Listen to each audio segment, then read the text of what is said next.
Good morning, I'm Joe Fryer. And I'm Savannah Sellers. Right now on Morning News Now, pause fallout. All 50 states plus D.C. and Puerto Rico have now halted use of Johnson & Johnson's coronavirus vaccine, following a recommendation from the FDA and CDC concerned over an extremely rare blood clot that's occurred in 6 patients. We'll tell you when we might see the shot back in rotation.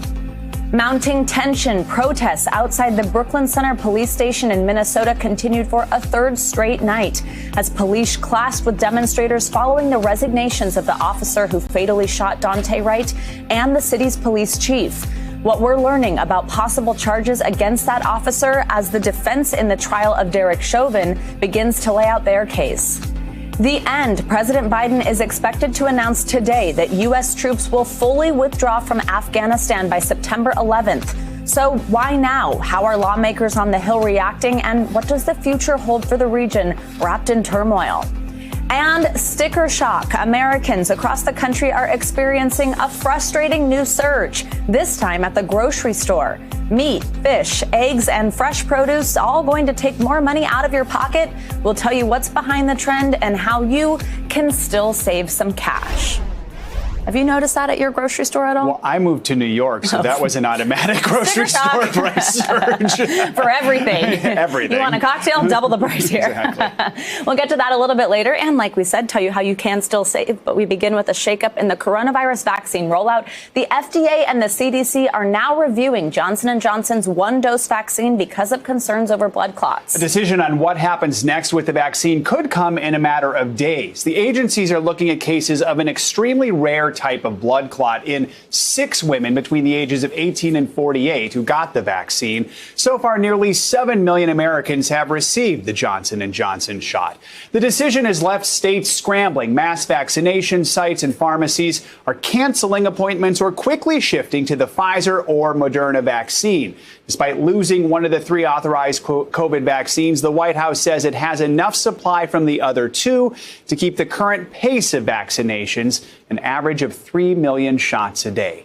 NBC News health and medical reporter Erica Edwards is following all the latest developments on the J&J vaccine this morning. So, Erica, we know an advisory committee plans to meet today. During this review, what will the CDC and the FDA be looking at, and how quickly could they make a decision on the future of Johnson & Johnson's shot?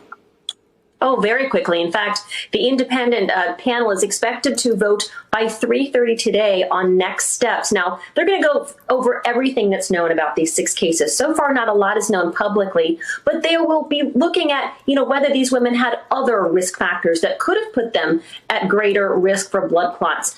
After that vote, the CDC director will actually have to act to either go along with the committee's recommendations and make that policy. She's expected to act quite quickly. Now, the committee and the CDC has a bunch of options. They could certainly halt the Johnson & Johnson rollout altogether until more is known. They could change the ages of recommendation, who should be getting the shot. They could also, simply ask for more information. Many suspect that instead what they will do is increase education and awareness among doctors and the public to show them what they should be looking out for and how to treat it in case more cases do come up. Joe? The FDA, the CDC, the White House, coronavirus team all have reiterated these clots are extremely rare. But for people who got the Johnson & Johnson vaccine and might be worried, what are the symptoms they should be looking out for? They're different from the sort of typical symptoms many people experience just after getting the shot, right? Yeah, of course. Now we should say that these are all very specific blood clots, just like you said. We should learn more about them today. But these are all blood clots that are draining from the brain. Now the women experienced headaches, nausea, some neurological symptoms, abdominal pain. Some doctors have said to really watch out for shortness of breath. And in fact, timing may be key here. Dr. Anthony Fauci addressed that issue last night. Here's what he had to say. So someone who maybe had it a month or 2 ago would say, what does this mean for me? It really doesn't mean anything. You're okay, because if you look at the frame, the time frame when this occurs, it's pretty tight from a few days, 6 to 13 days from the time of the vaccination. This is a really rare event. If you look at what we know so far, there have been 6 out of the 6 0.85 million doses, which is less than 1 in a million. Now, of those 6, 1 woman died. Another is in critical condition. Joe. And Erica, this doesn't just impact America. The move is also impacting the worldwide rollout and Johnson & Johnson's vaccine trials. What more can you tell us about that? Yeah, Johnson & Johnson issued a statement yesterday, reading in part, "We have been reviewing these cases with European health authorities. We've made the decision to proactively delay the rollout of our vaccine in Europe and pause vaccinations in all Janssen COVID-19 vaccine clinical trials while we update guidance for investigators and participants." Now, some European countries were just about to start rolling out that Johnson & Johnson vaccine this week. In South Africa, the country there halted its Johnson & Johnson vaccination rollout. That's the only COVID-19 vaccine available in that country. Joe? Yeah, the worldwide ramifications of this are going to be pretty big, at least in the short term. Erica, thank you so much. Appreciate it. Tensions are high this morning in Minnesota after a third straight night of protests following the police killing of Daunte Wright.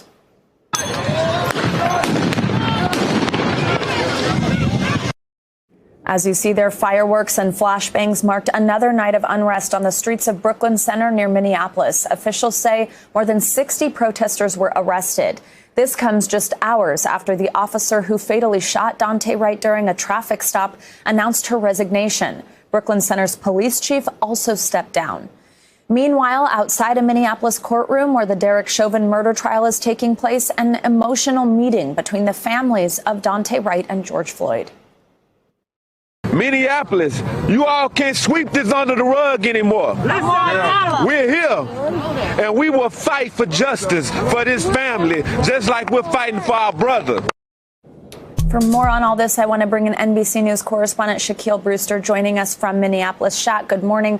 A lot to talk about from there this morning. Let's start with those new developments in the police killing of Daunte Wright. What more can you tell us about the resignations of Officer Kim Potter and Police Chief Tim Gannon? Well, good morning, Savannah. Despite those resignations, you saw another night of clashes, another night where there were dozens of arrests in Brooklyn Center, and another night where demonstrators and protesters and many community members expressed their anger. Now, you mentioned that came after the resignation of not only the police chief, but the officer who fired her weapon, killing that 20-year-old Daunte Wright. Let's look at a little bit of her resignation letter that came out just yesterday. She wrote, "I have loved every minute of being a police officer and serving this community to the best of my ability, but I believe it is in the best interest of the community, the department, and my fellow officers if I resign immediately." That resignation came after the calls from the mayor, from members of the community for her immediate firing after the killing of Wright. Listen to a little bit of what we heard from the mayor of Brooklyn Center just yesterday.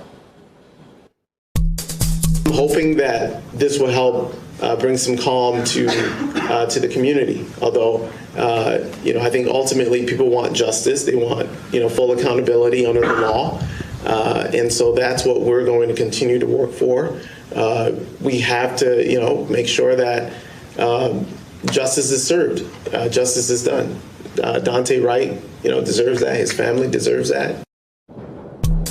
Now, despite the mayor's comments, again, you saw those clashes last night. You heard from officials in a midnight briefing say that they were continuing to escalate the security situation around the city. We've heard of that term, Operation Safety Net. We now know that more than 2,000 National Guard members are fully activated here in this area, Savannah. And now, Shaq, before he resigned, the police chief there said the killing of Daunte Wright appeared to him to be accidental and that he believes Officer Potter meant to use her taser and not her gun. So what can you tell us now about an investigation and about possible charges against Officer Potter? Well, you're hearing from officials that an investigation is well underway. Right now, it's not in the hands of the Hennepin County District Attorney, which is the county that Brooklyn Center is in. It's the county that I'm right in. It actually was shifted to Washington County after the district attorney essentially, or prosecutor's office essentially passed it off to them. We heard from their officials that charges against this officer could come as soon as today in the shooting of Daunte Wright. We haven't heard any more details from that, but that's something that we're definitely watching. Possible charges against the officer involved in this shooting, Savannah.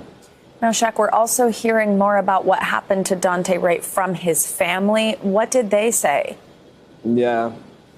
You mentioned and played a small clip of that emotional press conference that we heard yesterday with the family of not only Daunte Wright, but the family of George Floyd. They were outside in front of the courthouse during one of the lunch recesses that in the trial of Derek Chauvin. So you see both elements coming together.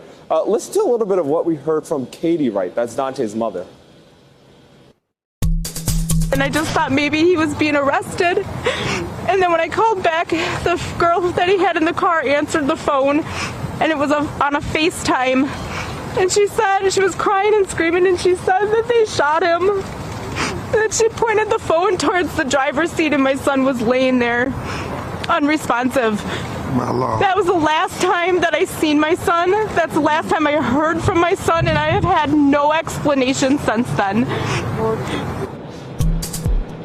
A truly heartbreaking scene there. Again, she was with the family of George Floyd right outside the house behind me. Oh, Shaq, it really is tough to hear that from his mom. Let's now turn to the murder trial of Derek Chauvin. In the death of George Floyd yesterday, the prosecution rested its case and the defense began. What were the main takeaways from yesterday's testimony? Who'd we hear from? Well, Savannah, I think I warned you either earlier this week or late last week that it was going to become a battle of expert witnesses. And that is what we are starting to see at this point, where you have the defense now presenting their case after the prosecution officially rested their case. And one of the key witnesses yesterday was a use of force expert who testified that the force used by Derek Chauvin was objectively reasonable and that it was justified. Now, during cross-examination, an extensive cross-examination from the state and the prosecution team, this expert did admit that the knee on George Floyd's neck or upper back area could have caused pain. That's something that he said didn't really or wasn't the case initially and earlier in his testimony.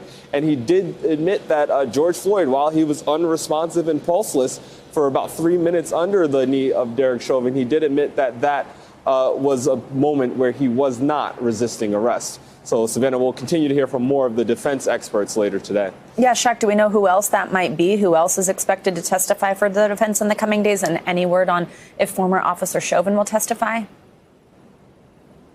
No word on if former Officer Chauvin will testify. That, of course, is the main question that many people are watching. It is his right not to testify, but there are many questions that are still outstanding, and it will depend on how the defense feels its case is connecting with the jury. As far as other witnesses, we are not positive who will be testifying today. The defense has not, just like the prosecution, they have not provided a list for us or at least a schedule. They've provided a witness list of about 300 people, but they have not provided a schedule of witnesses to appear. We do know Dr. David Fowler, who was the former Maryland former medical examiner in the state of Maryland. He was the chief medical examiner there. We do expect he will be testifying at some point. He has testified and served as an expert witness in other similar cases.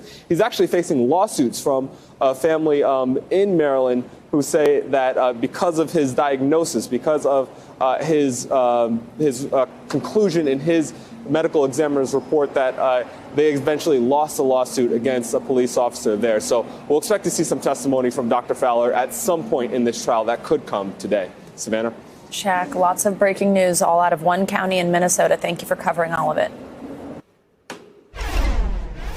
In remarks later today, President Joe Biden is expected to announce the full withdrawal of U.S. troops from Afghanistan. Officials say the deadline is September 11th of this year, which is the 20th anniversary of the 9/11 attacks. This would bring an end to the nation's longest war. Senior administration officials say about 2,500 U.S. troops are currently serving in Afghanistan. The drawdown will begin before the May 1st deadline initially agreed to by the Trump administration.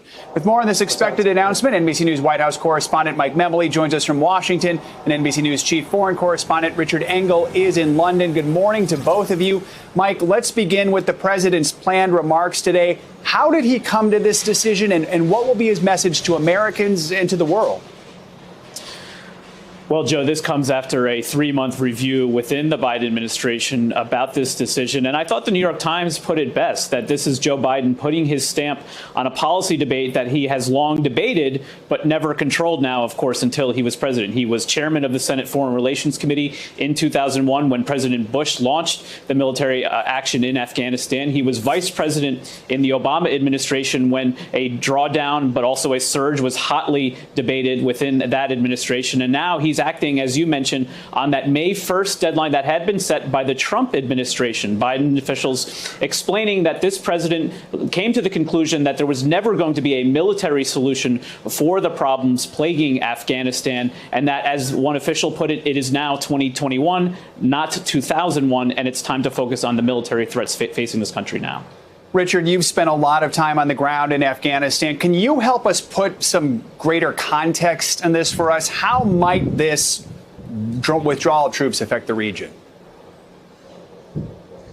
Well, Afghanistan could collapse into civil war. That is the danger. The Afghan government has proven to be quite weak over the last several decades. It has never really been able to dominate the country. The Taliban has been resurgent. So there is a risk that the Taliban could have more military gains, and that once again the country could become a safe haven, a sanctuary for terrorism. The Taliban is entered a deal with the United States. It entered a deal with the Trump administration, and according to that deal, U.S. troops were supposed to leave in a couple of weeks, May 1st. So what we're really seeing now is President Biden extending that deadline so they have a more orderly withdrawal. But what they are going to be leaving behind after withdrawal, I don't want to say it's an open question. It's probably an answerable question. It's probably going to be a lot of chaos. Mike, this has been met with mixed reaction from lawmakers. And that reaction doesn't strictly follow party lines. What are you hearing in Washington? Yeah, it's particularly interesting to see the divide among Republicans. You have traditional hawks like James Inhofe, who's the top Republican on the Armed Services Committee, opposing this decision, but more libertarian lawmakers like Mike Lee of Utah supporting it. Take a listen to some of that reaction just yesterday. The whole idea it's ludicrous. First of all, it's not condition-based. Secondly, you don't want to announce to everyone when you're going to do these things. Thirdly, it seems to me the date that was chosen was the 20th anniversary, so it's politically driven. I'm glad to see us moving out. I've got a daughter who was an infant when that war started. She's now halfway through college. I want to see us get out of there, and a timely withdrawal seems like a good thing to me. Democrats mostly lining up behind the president. One exception, Jeanne Shaheen, Democrat of New Hampshire, who expressed concern about the consequences for women in Afghanistan. Richard, as you mentioned, there are worries about stability in and around Afghanistan, but also worries about what this could mean for the U.S. How might this move impact national security? Well, it calls into question U.S. commitment, U.S. resolve. Now, the U.S. has been there for 20 years, and the U.S. fought hard and spent about $1 trillion. It's very hard to know when numbers get that big and there's so many contractors involved, but generally it's about 2,400 troops that were lost and roughly $1 trillion spent. So the U.S. had a commitment, but when history is written, certainly this is the way the Taliban is presenting it to the world. The Taliban will say first it defeated the British Empire, and then it kicked out the Russians, and now after 20 years of fighting and resolve on their behalf, they have pushed out the Americans. So 20 years, some would say at some stage they had to call it quits and move on, but it will, certainly the Taliban will spin it that it is once again defeated a superpower, and I think that message probably will resonate in many parts of the world. Mike, while we have you, I want to ask, President Biden has now accepted that invitation to address a joint session of Congress in a non-inauguration year. We might call that the State of the Union. What more do we know about that? Yeah, we've been waiting for this date for some time. Speaker Pelosi extending that invitation for April 28th, an important milestone. It's on the eve of the president's 100th day in office. Among the questions still remaining, what will the chamber look like because of COVID protocols? But as the White House was considering the range of options, they insisted on having him go to that chamber for what will be a historic picture. The president speaking before the first woman Speaker of the House, and of course, the first woman Vice President of the United States. Mike Memoli, Richard Engel, appreciate your reporting on this important story this morning. Thank you so much. Let's now look at what's making news around the world this morning. NBC's Molly Hunter joins us from London. Hey, Molly, good morning. Hey, guys, good morning. Look, the biggest story here in the UK, of course, is Prince Philip's funeral. And as preparations are underway, remarkably, the Queen is back at work. She's held her first in-person event since Philip's passing on Friday, hosting a ceremony as the Earl Peel formally stood down as Lord Chamberlain. Now, royal watchers note that returning to work in any capacity, you guys, typifies the Queen's deep sense of duty and service. The royal households are undertaking 2 weeks of official mourning. Now, moving to Egypt, the fallout of that ship continues. Egypt has seized the Ever Given, of course, the container ship that blocked the Suez Canal last month, as part of an effort to get more than $900 million in compensation. Now, Egypt's move underscores the legal complications to come, you guys. As for the 25 crew members, they remain on board the ship, which is still in the Great Bitter Lake area, about halfway up the canal. And finally, check out these pictures. Those are busy pubs here in the UK. Not a lot of social distancing. As we've told you, outdoor dining and pubs open back up this week to our great excitement. But there are already warnings about the crowds. This week in the UK, the over 45-year-olds were called to get their vaccinations. So steadily moving ahead. But guys, those pictures are showing a lot of younger people, guys. Yeah, they really are. Not surprising. We're excited. Yeah, it's been a while, but yeah. All right, Molly, thank you so much. And let's get a check on your morning news now weather. Janessa Webb is with us while Bill Cairns is out for his birthday. Hi, Janessa. Good to see you. Good morning. Good morning. Yeah. And a big happy birthday to my good friend. Hopefully he's enjoying his day. And, we're watching also the rain that's really making its way across the south and the southeast. We do have an ongoing situation, a capsized boat just off of Grand Isles yesterday. We saw this severe storm make its way across that area, and they're continuing, the Coast Guard, to look for people. That's an unfortunate situation. We saw sustained winds of about 75 miles per hour, and that's hurricane force and a storm surge up to 2 feet. So we'll keep an eye on that situation. But unfortunately, the storm systems will continue to roll in across this area with rounds and rounds of rain, and that will cause flooding from Baton Rouge all the way to the New Orleans area, also the southern tip of Mississippi to Alabama through tomorrow afternoon. These are low-lying areas, so easily flood-prone areas across this area. So it only takes little accumulation where we could see an additional 1 to 3 inches, some isolated spots up to 4 inches. And then this entire storm system starts to shift to the east. It seems like, Joe and Savannah, every time I see you, we're talking about snow. We'll talk about that coming up. I knew, Janessa, every time you're with us, you give us teases. That one, I don't know how excited we are to hear about, but it's something we need to know. So thanks. See you next hour. If we're talking about snow in June, you're in trouble. Yeah. All right, coming up, the Johnson & Johnson pause has left some vaccine sites scrambling for supply. But a location in Northern Virginia hasn't skipped a beat. We'll explain that next.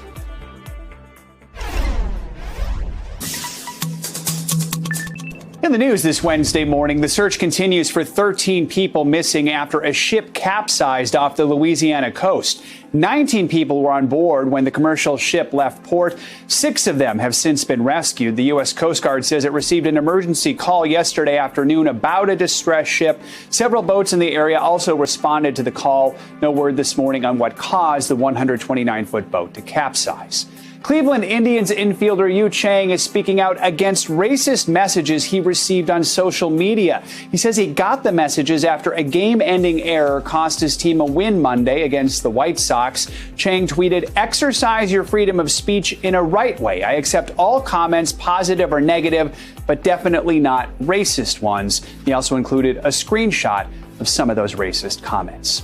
And in Atlanta, one bride-to-be was faced with a difficult decision. What engagement ring should she choose? William Hunn proposed to his girlfriend, Brittany Miller, with 5 different rings, a moment that has gone viral. Miller had actually given her approval to 4 of those rings when the couple went ring shopping, but the 5th one, the one she ended up picking, was actually custom designed by the groom-to-be. What's really cool is, like, for the weeks leading up to that, he was actually, like, taking videos of that ring with her in the background, not realizing that he had it. That's cute. And those videos are really cute. And now she knows that he was basically following around with the ring she picked. Well, I mean, he just put everybody else to shame. Yeah. I mean, 5 to pick. I'm an indecisive person, so I don't even know if I would appreciate that, because I'd be like, well, shoot, now I don't know what to do. But wow, that's a move. 1 for each finger. Yeah, exactly. All right, Joe, thanks. The White House and the nation's top infectious disease doctor are defending the call by the FDA and the CDC to pause the Johnson & Johnson vaccine. NBC nightly news anchor Lester Holt interviewed Dr. Anthony Fauci about the extremely rare blood clots possibly linked to the one-shot vaccine and whether halting its use for now was necessary. Savannah and Joe, Dr. Fauci is acknowledging that Johnson & Johnson news has the potential to shake vaccine confidence, but he told me that transparency is necessary. Was a pause necessary in your view?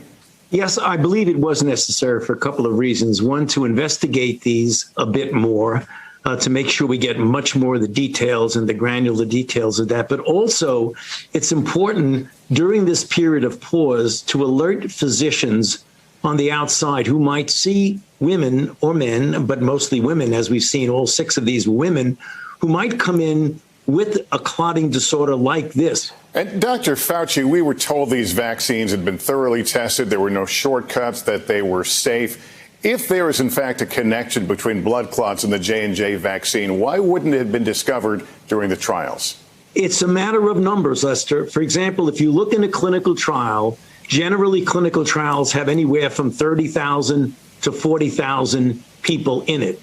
You're talking about an adverse event that has occurred in 6 people out of 6.85 million people who are vaccinated in the United States with the J&J. When you get out into the real world, you're giving it to tens and tens of millions of people. And it is at that point that you see if there is a rare adverse event, you will pick it up as you get into the millions of people who are vaccinated. What would you recommend to anyone who has had the J&J vaccine in the last couple of weeks? Is there anything they can do?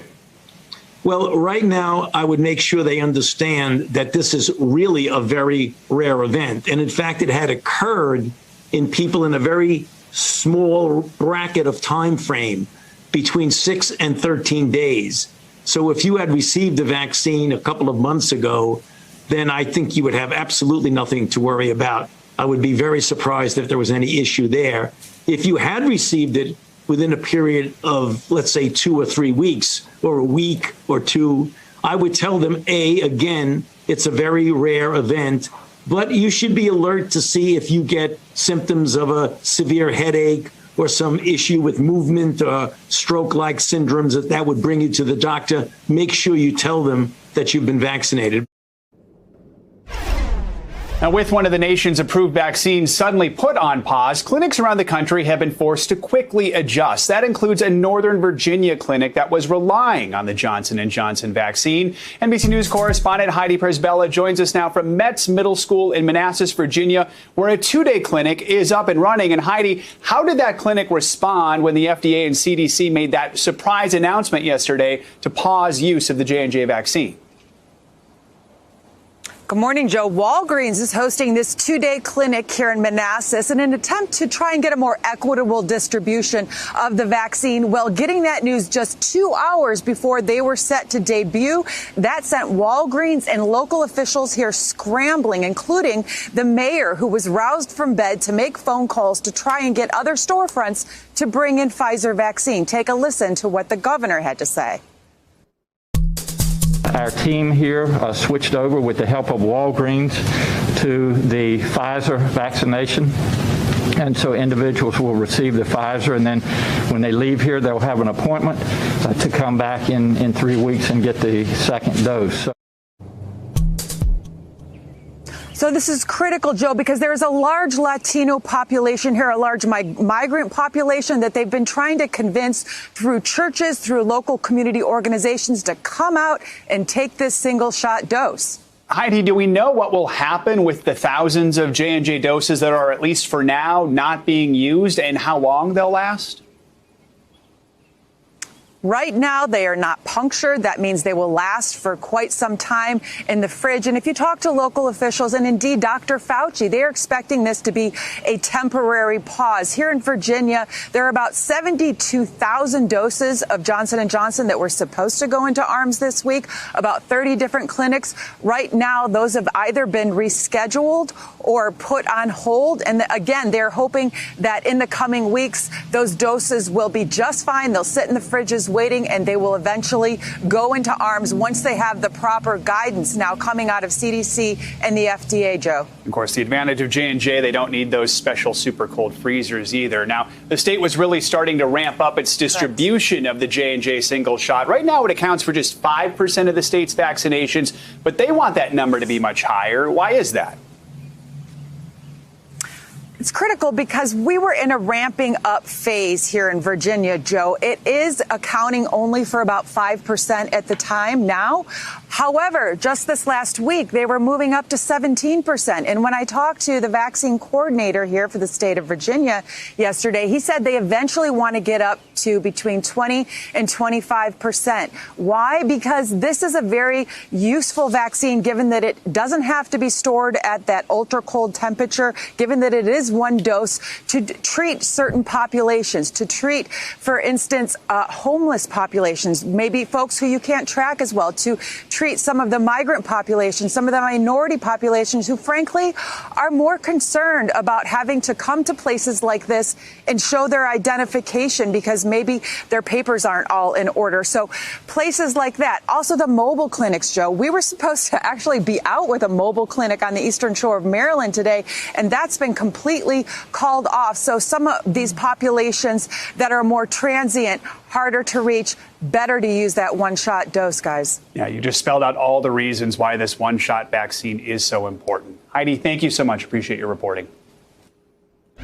Staying on the Johnson & Johnson vaccine, let's bring in Dr. Amish Adalja, senior scholar at the Johns Hopkins Center for Health Security. Dr. Adalja, good morning. We always love when you join us.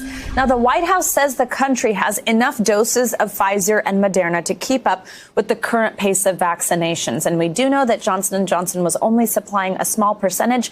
But as we just heard there from Heidi, this is the vaccine that was a game changer for rural communities. Mobile clinics have been canceled without the ability to use this particular shot. What needs to be done to make sure those communities aren't left behind? What needs to happen is that this pause has to end as quickly as possible. And hopefully this can happen in a matter of days, as the CDC said. I think this could have been handled a little bit differently. I don't think we necessarily had to pause the vaccine for the entire population in a blanket fashion. This was a side effect, extremely rare, not necessarily fully linked yet to the Johnson & Johnson vaccine, but happening in an age group of 18 to 48 years in women. They could have said, let's pause there and we'll continue to vaccinate in those other groups. But I think this is going to be very difficult to come back from, because not only are people going to remember this side effect and people perceive risk very differently, but I think this is going to add to general vaccine hesitancy. And that's what I'm worried about, because a similar thing happened with AstraZeneca in Europe. And we've seen vaccine hesitancy over the AstraZeneca vaccine rise in Europe, even after it had been shown to be a very rare side effect similar to the J&J. And that's what I'm worried about, the big picture now. Yeah, doctor, I mean, there's basically a 1 in a million chance of getting this blood clot from what we know so far. There's only been those 6 reported cases with 7 million doses administered in the country. Do you think, I mean, I know you just mentioned that you don't think that there necessarily needed to be a pause. So is this an overreaction from the FDA and the CDC? And what would you say would be the right move to ensure safety, to make sure that physicians are prepared potentially if they do see this rare type of blood clot that is something different than a pause? So I do think the FDA and CDC are acting with the best intentions, and they are being cautious. And oftentimes federal regulators are going to be incentivized to be overly cautious, to not allow anything bad to happen. And I think it's important to get the answer to this side effect, to understand who's at risk for it, how to diagnose it, to tell doctors how to treat it. But I think all of that could have been done with the vaccine rollout still going on, And people could have made that decision because it is extremely rare. Even if you look at it and you give them you give this side effect the benefit of the doubt and say, yes, it is caused by the Johnson & Johnson vaccine, and there's likely more cases out there when we start looking, it's still extremely rare, and it's still only occurring, it seems to be, in a certain risk population. So I think you could have been much more tactical and much more surgical, and at the same time warned doctors, talked about this to the general public with allowing those clinics to go on. I mean, indeed, yesterday, 2 of my friends were scheduled for Johnson & Johnson. I said, try and get there before they cancel. That's what my reaction was reading all of this. Yeah, I mean, you mentioned how rare this is, but something that's not rare that you touched on is vaccine hesitancy. Now, if federal health officials give J&J the all clear, it is able to be administered again. How do you address concerns about whether this vaccine is still safe and effective? If you had a patient in front of you and that was the vaccine that you had available to give them, what would you say to them to ease fears? The first thing I do in that kind of situation is try and figure out what the specific fear that patient may have is. Are they worried about blood clots? Are they worried about some other reaction? Have they seen misinformation on Facebook? I basically try and figure out exactly what it is and provide them the exact data that rebuts it. And I try to offer them as much reassurance as I can. But it's going to be a harder job because Johnson & Johnson has had a series of negative headlines that go back several weeks now. And all people are going to remember is that this vaccine has some problem with it. And some of that might even bleed into the Moderna and Pfizer vaccines because they may just say, this is not something I want to get because I keep hearing all these negative stories about it. So our job is going to be a lot harder. I think we can do it, but it takes a lot of time and it takes a lot of effort to really pinpoint why someone is vaccine hesitant. And there are some people who I've not been able to persuade, no matter what I've said. Dr. Adalja, thank you for joining us to talk about something so important. And we know that there will be a lot more to come on this. So we'll see you soon. Thank you. Coming up, the U.S. intelligence community is out with its annual threat assessment of dangers posed across the globe. And now certain countries are topping that list instead of terrorist groups. We'll tell you which ones next.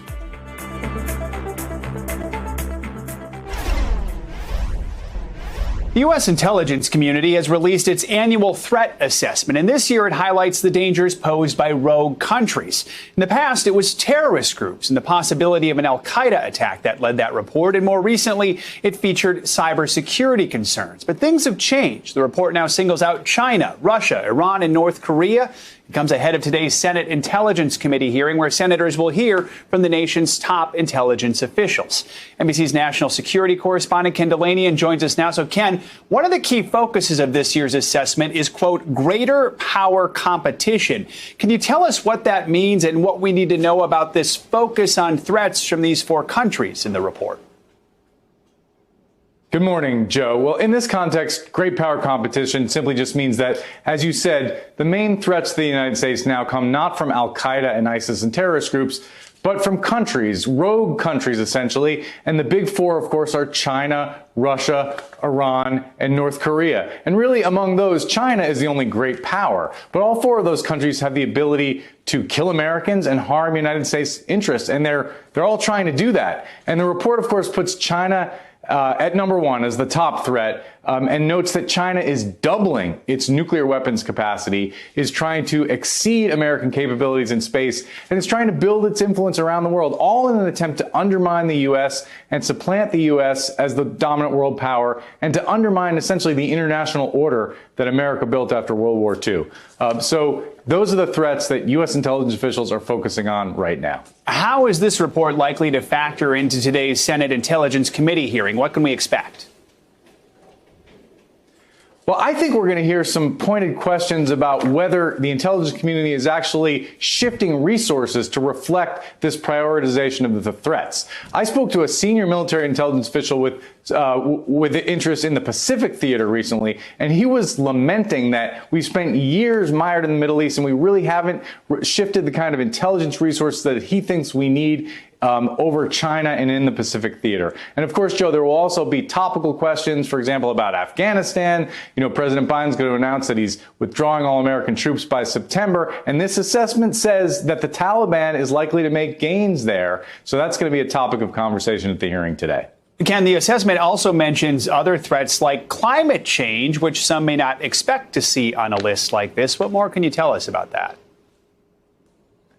Yeah, actually, the intelligence community has been studying climate change for years, and this assessment notes that climate change is fomenting instability around the world and causing, migration, for example. And it even says that the crisis on the southern border of the United States right now can be attributed to climate change. And of course, Joe, it looks at the impacts of the global pandemic. And in fact, this assessment says that the pandemic is the most destabilizing event since World War II, and the aftershocks will be felt for years, Joe. Very interesting. All right, Ken, thank you so much. Appreciate it. President Biden and congressional leaders came together to pay tribute to the Capitol police officer killed in an attack earlier this month. Officer William Evans died defending the Capitol when a man rammed his car into him and another officer. As NBC Nightly News anchor Lester Holt reports, he was honored yesterday at the Capitol Rotunda and remembered as a hero. Savannah and Joe, it was a moving tribute at the U.S. Capitol. President Biden among those honoring a fallen hero. Somber silence as the body of Officer William Evans laid in a place of honor at the Capitol, a building he protected faithfully for 18 years. The U.S. Capitol police officer was killed in the line of duty during an attack on April 2nd, leaving behind his grieving mother. He was defined by his dignity, his decency, his loyalty, and his courage. And two young children. 9-year-old Logan, wearing his father's service hat, got a personal gift from the President of the United States, a challenge coin. His daughter Abigail, only 7 years old, wiping tears from her mother's face, but also creating a moment of levity when someone special rescued one of her toys from the ground. Greater compliment has no one had than the President of the United States.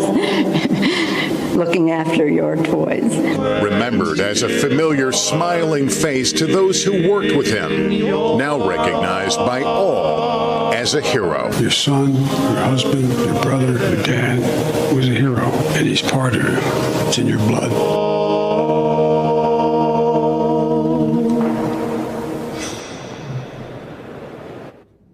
Nearly 100 days have passed since the violent siege on Capitol Hill. So far, more than 400 people have been charged with crimes in connection with the insurrection. But one big question remains. Whose idea was it? In our cross-platform series, American Extremism, NBC News Justice correspondent Pete Williams sorts through the details. The FBI says its massive investigation has uncovered contacts late last year among people who became some of the first to break through the police barricades and smash their way into the Capitol. But whose plan was it? 12 people from 6 states are charged with being part of an Oath Keepers conspiracy to derail the electoral vote count. But court documents say by late December, their talk was about demonstrating in the streets. That on January 1st, one of them sent a message saying he'd like to know what the plan is, and that they seemed caught off guard by the crowd storming the Capitol. Still, the government says 7 of them lined up military style to force their way in. All 12 have pleaded not guilty. Separately, 4 men have been accused of being part of a Proud Boys conspiracy to stop the vote count, joining with 8 others accused of coming to Washington ready for a fight of some kind. Investigators say one of them, Joseph Biggs of Florida, messaged, "We have a plan," the night before the riot. But court documents don't say what that plan was. Prosecutors say Biggs led the Proud Boys on January 6th from the Washington Monument to the Capitol, where one of their followers is accused of breaking a Capitol window, allowing hundreds more to stream in. They pleaded not guilty, too. Seamus Hughes, a terrorism expert at George Washington University, says it might have been nobody's plan in advance. It's possible this is basically a seize-the-moment situation, right? You had an opportunity where these guys were primed to go a few days before. They saw an opportunity and took it with the crowd. Some social media posts before the 6th urged people to storm the Capitol, but it's still not clear who had actual plans to do it. Pete Williams, NBC News, Washington. Coming up, have you been feeling a little cash strapped at the grocery store lately? Well, you're not alone. Prices are unfortunately on the rise again, but we'll tell you how you can get the most bang for your buck up next.